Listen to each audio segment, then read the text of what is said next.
Hi guys, my name is Henry. I'm at Burton Caravan Centre and I'm going to show you how to operate an EM313A automatic motor mover.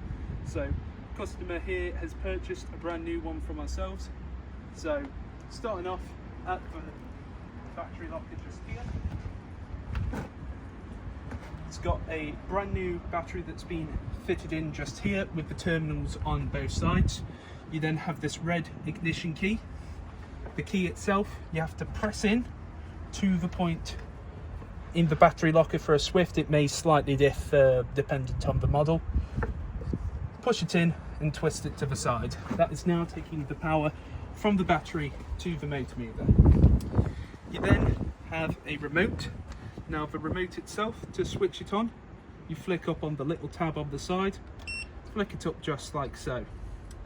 You then have rollers either side, and to engage it you press these two buttons just here simultaneously and it will begin to push it on.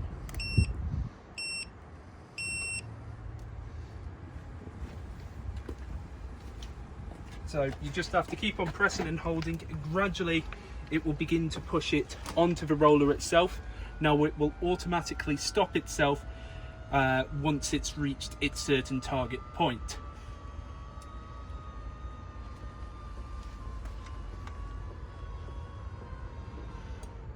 Okay. 2 beeps signify that it's on. We then have to go back to the front.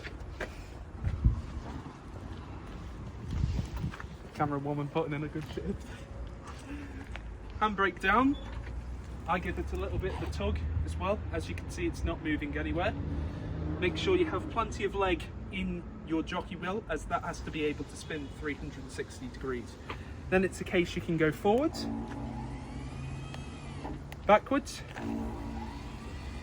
and it is a soft release. So when I press forwards and let go, it instantly goes. And then it's also side, to side, backside, backside. Okay, and then to disengage it, make sure you have your handbrake up, and then instead of these top 2 buttons, it's these bottom 2 buttons. So again, it's a case of just press those 2, be close towards the actual mover itself, press these 2, you'll hear it beep, and then gradually begins to roll itself off. But just make sure that you have your handbrake up. Once you've finished all of this, take out your red key from that point and just make sure both sides that the rollers are off. So we'll just wait for this to come off. Beep again to signify that it's off. Turn off a remote control. Take out your red key, just like so. And that is how to operate your auto mover.